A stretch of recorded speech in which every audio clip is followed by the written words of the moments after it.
Assalamualaikum warahmatullahi wabarakatuh.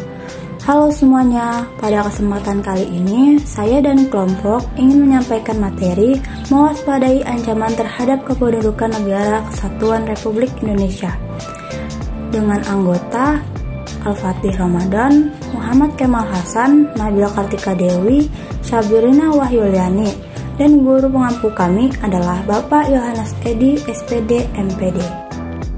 Menelaah ancaman terhadap integrasi nasional. Jika kita perhatikan, Indonesia berada di tengah-tengah dunia, dilewati garis khatulistiwa, diapit oleh dua benua yaitu Asia dan Australia, serta berada di antara dua samudra yakni Samudra Hindia dan Pasifik.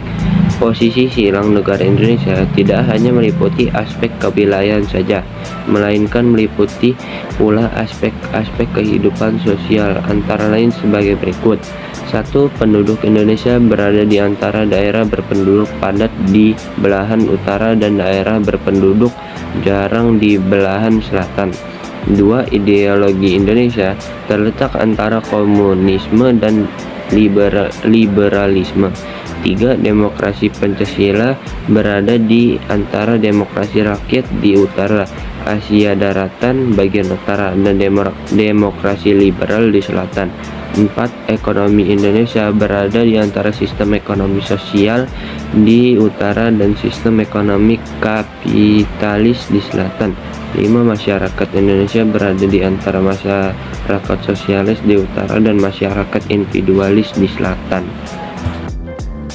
Ancaman bagi integrasi nasional tersebut datang dari luar maupun dari dalam negeri. Indonesia sendiri dalam berbagai dimensi kehidupan seperti ideologi, politik, ekonomi, sosial, budaya, serta pertahanan dan keamanan. Ancaman tersebut biasanya berupa ancaman militer dan non-militer.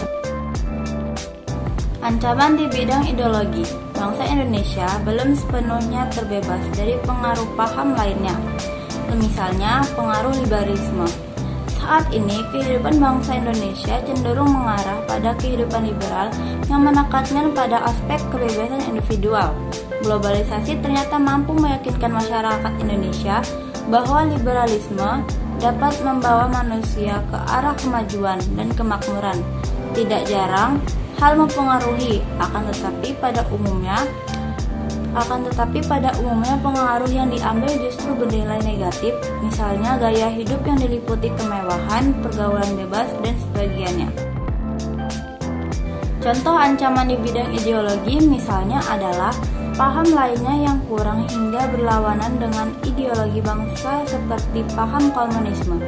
Komunisme adalah paham yang telah membuat banyak warga sengsara karena bisa diiringi oleh kepemimpinan tirani yang tidak mengikutsertakan rakyat dalam menata negara. 2. Ancaman di bidang politik. Ancaman di bidang politik dapat bersumber dari luar negeri maupun dalam negeri. Ancaman di bidang politik dilakukan oleh suatu negara dengan melakukan tekanan politik terhadap Indonesia.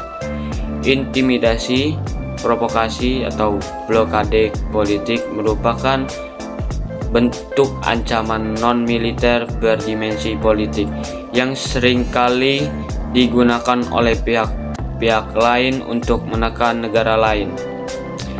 Ancaman yang berdimensi politik yang bersumber dari dalam negeri dapat berupa penggunaan kekuatan dalam bentuk pengerahan massa untuk menumbangkan pemerintah yang berkuasa.